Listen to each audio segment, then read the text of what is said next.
Hello, and welcome to the Dick Beardsley Fishing Scene. On this week's show, we're out largemouth bass fishing on a deep water hump. Believe me, you won't want to miss this show. But first, we're going to check in with the friendly folks at the Department of Natural Resources and learn about fish aging.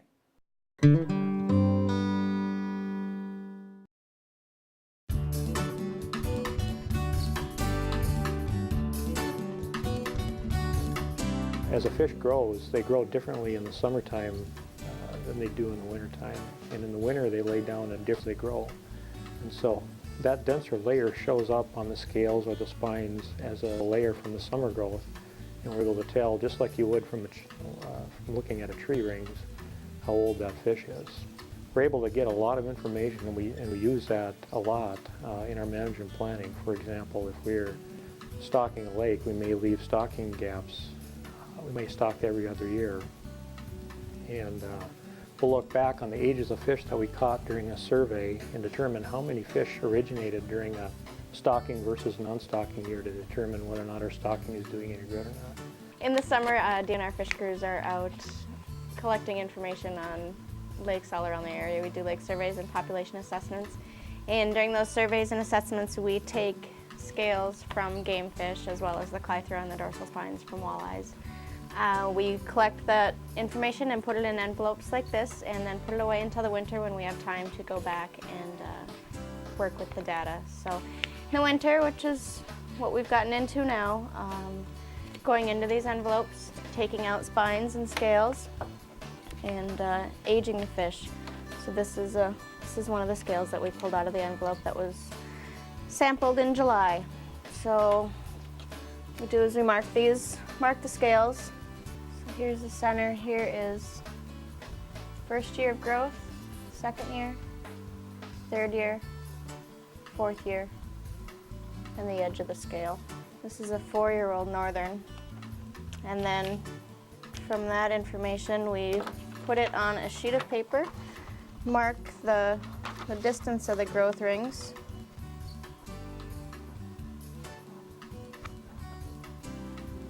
Here's the first year growth from the beginning of the line to right here.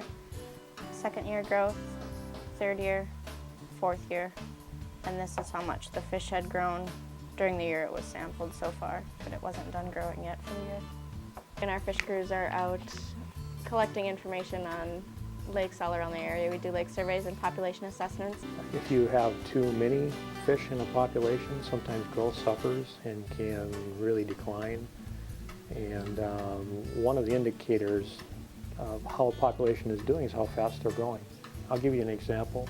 A bluegill population, and this is an example from a real lake, I won't mention the name, but for a given age was 8 inches long, a bluegill. Now, 4 or 5 years down the road, when we went back in and resurveyed the lake and looked at the length at age 5, those fish were a whole 2 inches shorter than they were 5 years previously. The population had become very, very abundant, and their growth had slowed to the point where we didn't have a very good fishery in that lake anymore. So that's a case where overabundance decreased the availability of forage to each individual fish, and the fish slowed down considerably and didn't grow anywhere close to what they grew in the past. Sometimes fast growth is an indicator of a population that's being fished really hard or exploited really hard.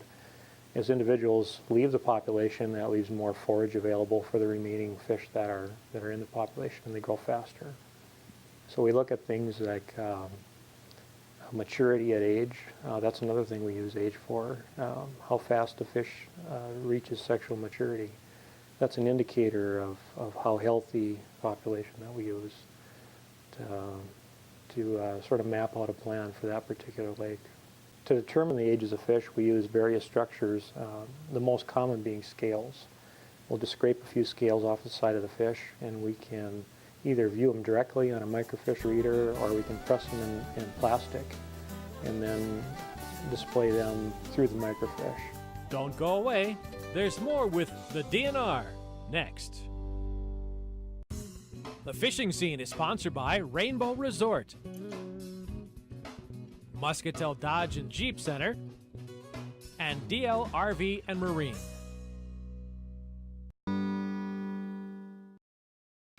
Each of these lines in here is 1 year growth, like we said before.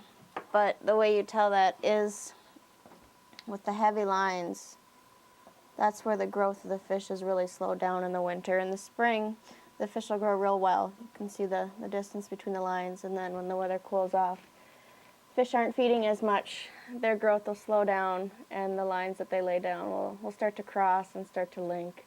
They're just not as evenly spaced out. So you can see the fish grows in the spring, slows down in the winter. You can see the crossing and chaining in the lines. And then in the next spring again, it'll be growing all through the summer, and then fall, winter again. The lines start to cross and chain and pile up a little more. So you can see that the fish grows real well the first 2-3 years, starts to slow down. And as the fish get older, they grow less and less typically. And the distance between the lines for each year is smaller. The scales for different types of fish look quite different. This is a crappie scale. You can see the growth rings in this one are a little more difficult to see. There's one there. Another one inside. This is a scale from a bluegill. Focus that in a little bit. It's a little different than the crappie. This is a scale from a muskie, similar to the one we looked at before. This is a northern. Northerns get pretty difficult to age as they get older. The lines are not as easy to see. This one's a pretty clear one, but some of them can get rather confusing. So we take a bone out of the fish that's called a clythra and use that in addition to the scale to age the fish. And the clythra will show the same type of lines. I don't know if you can see them on here or not, but they're the shadows in there. So we use that for northerns. And then walleye scales can be very difficult to age. There's not a lot of clarity between the lines there. So for walleyes, in addition to the scales, we'll take a dorsal spine, which is it's a spine out of the dorsal fin on the fish, and we will section that and age the walleye.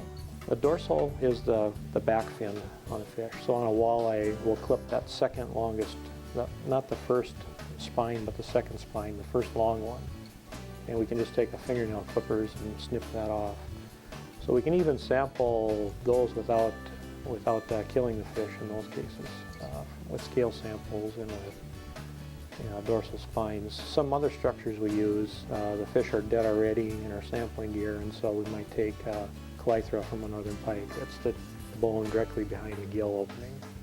And we can just view the age of the northern pike directly. Those anglers might want to try that. They might want to try dissecting out that bone and cleaning it off, and they can determine if they know what they're looking for, how old that northern pike was. Well, we have the same sample of a walleye. We're going to section the spine because on most walleyes the scale is fairly hard to read, and we found that the spine is easier. So what I'm going to do is take the spine that I have right here and run it through a sectioning tool and cut a real narrow, thin piece.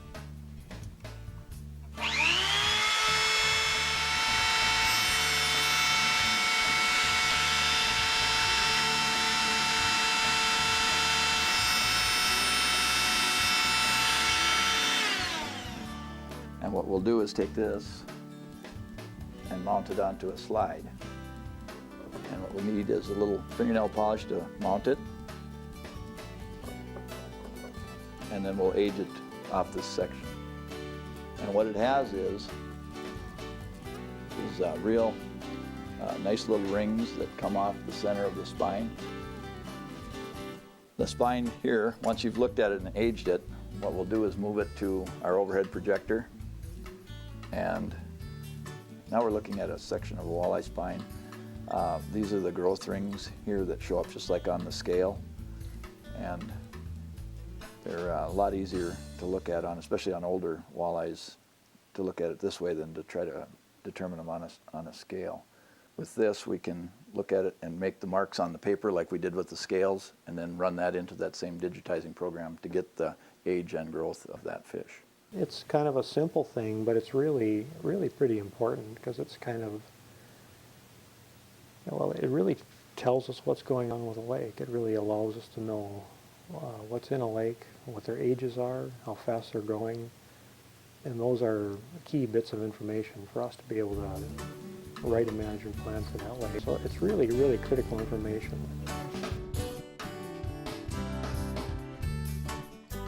When we come back, Dick talks about how and why you should journal.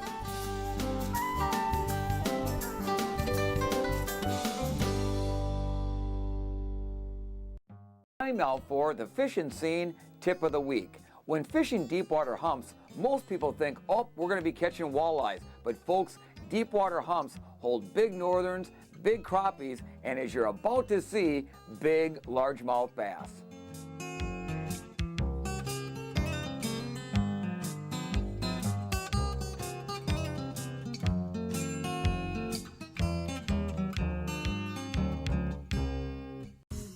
Is sponsored by Rainbow Resort, Muscatel Dodge and Jeep Center, and DL RV and Marine.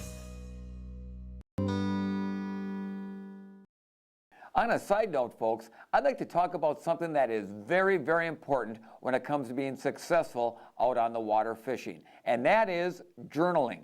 What is that, you might ask? No, it's not a new technique of jig fishing. What it is writing down in a notebook the exact conditions and the type of baits and things like that you were using out there on the water that made your day either successful or not successful. And that's the key, because those non-successful days are just as important to journal as the ones when you're really slamming fish. Now, when I'm out there on the water, the things I like to put into my journal is the weather conditions. Is it too windy? Is it too calm?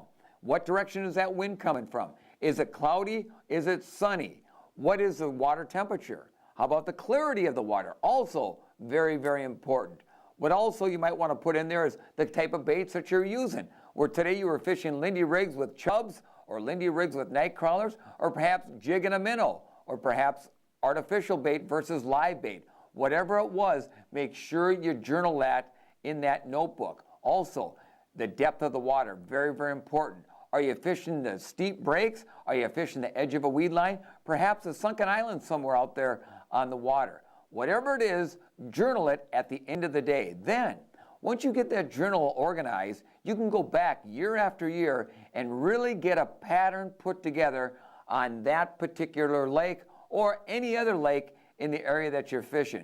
Now, it does take a little time. The thing that really works well is, if you want to, is have a little tape recorder with you out in the boat, so when things happen, you can talk into that tape recorder and then journal it later in the day once you get back from your trip. But I guarantee you this, of all the things that are out there that'll enable you to be a better fisherman, journaling is one of those things that'll sure work for you. Don't go away. There are some large bass still to come.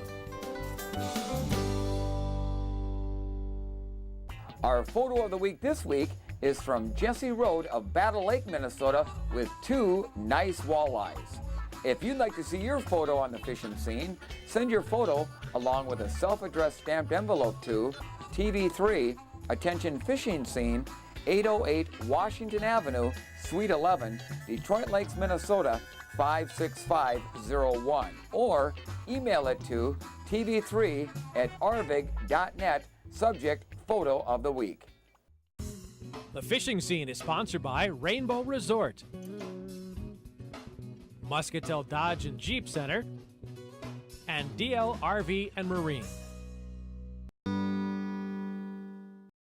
This afternoon, we're out fishing for bass in mid-September. Now, a lot of folks think, you know, bass fishing, you relate to the weeds or those edges of those deep weed breaks. But, folks, don't forget this, that in the fall and throughout some parts of the late summertime, you're going to find a lot of those bigger fish out on the deep water humps. And that's exactly what we're fishing today. We're out on a deep water hump in 26 feet of water. Now, there's about 30 feet all around it, and it comes up about 4 feet. Doesn't seem like very much, but it's just enough of a little bit of a hump that it will bring some fish in on there. What we're using today is a 3/8 ounce maxi gap jig from Lindy Little Joe plus a Lindy Thumpin' Grub 3-inch tail on there. And we're just vertically jigging because of how deep we are.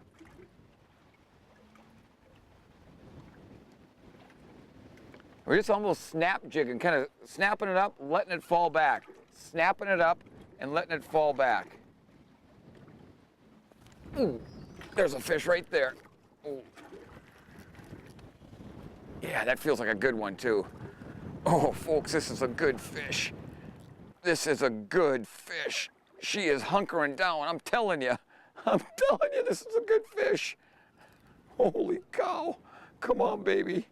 Come on. Man.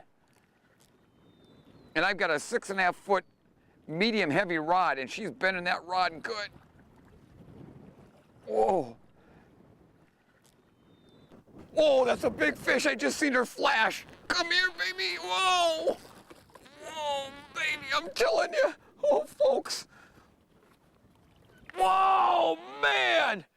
That is a largemouth bass. I'm telling you. Holy cow, folks. This is a northern Minnesota bass, not some southern impoundment. This is a big, big fish. Holy cow, look at the belly on her, folks. We're gonna get her measured up here. My, oh my, 23 inches. Folks, that's over 7.5 pounds. That is a big mama fish. In the springtime, this gal would go over 8.5 pounds. Big, big fish. We gotta get her back in the water. Oh, I'm giving her a kiss first. What a beautiful fish. Oh, come on, girl. You're okay. You're okay. Atta girl, come on. Come on, baby. Come on, there she goes. There she goes. Oh. I'm pitter-patting, folks. That is one big largemouth. That's the biggest largemouth bass I've ever caught in a northern Minnesota lake on a Lindy max cap jig and a 3-inch Thumpin' Grub off a deep water hump mid-September. It doesn't get much better than that.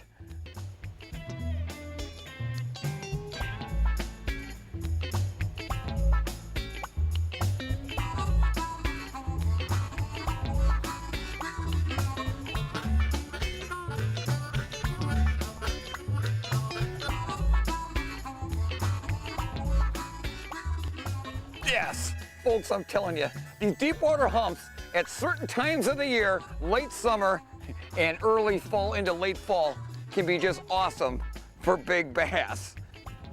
This feels like another good fish. Oh yeah, that's a nice fish.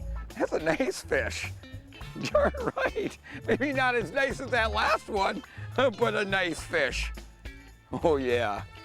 Come on, baby. Come on. Come on. Oh, dandy, nice fish. Hey folks, that's a nice bass anywhere, but especially here in northern Minnesota. And it hit that Lindy Thumpin' Grub like it was going out of style.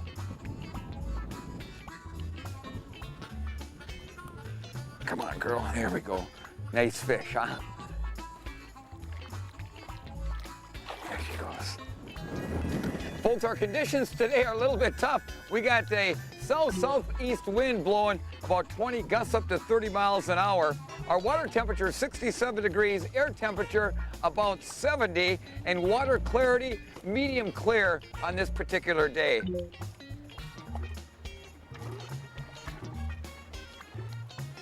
There's another one.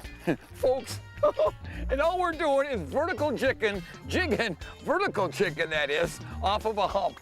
There's another nice bass. I'm just gonna fling him in here. Come here, buddy. All right. Well, that's about 1.5 pound bass. Nice little bass. It'll grow and get bigger because we let them all go. Nice fish.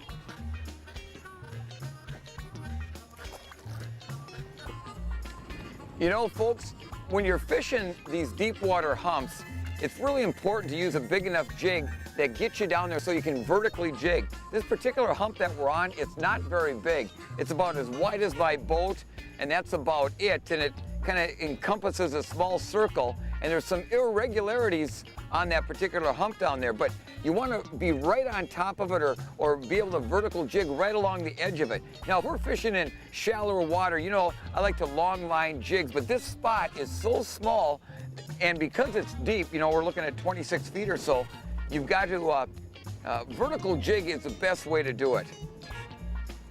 There's another fish, but doesn't seem like a very big one. Oh, it must have got off.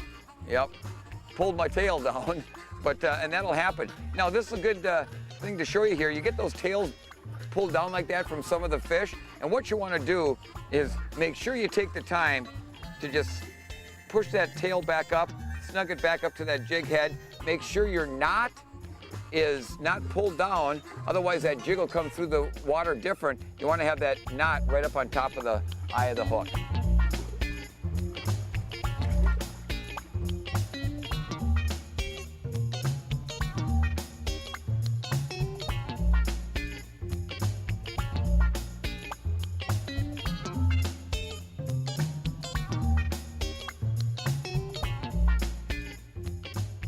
Hey folks, deep water jigging on the deep humps in the fall, it can be awesome for largemouth bass. Again, folks, we were just out on a regular lake here in northern Minnesota that holds largemouth bass, not some stock farm pond somewhere down south. These big bass are just waiting to be caught. But please remember to practice selective harvesting. By doing so, we'll continue to have great fishing for years to come. For my camera gal, Raina Benson, I'm Dick Beardsley. Thanks for joining me today here on the Fishing Scene. I'll see you out here on the water.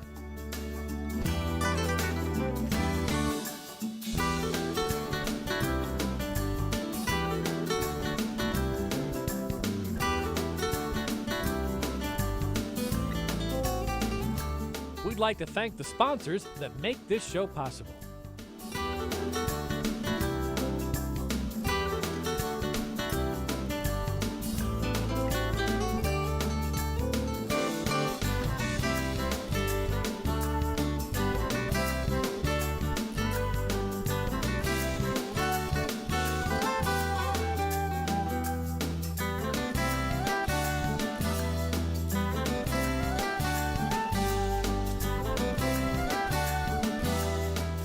And don't forget to check out our website at fishingscene.com.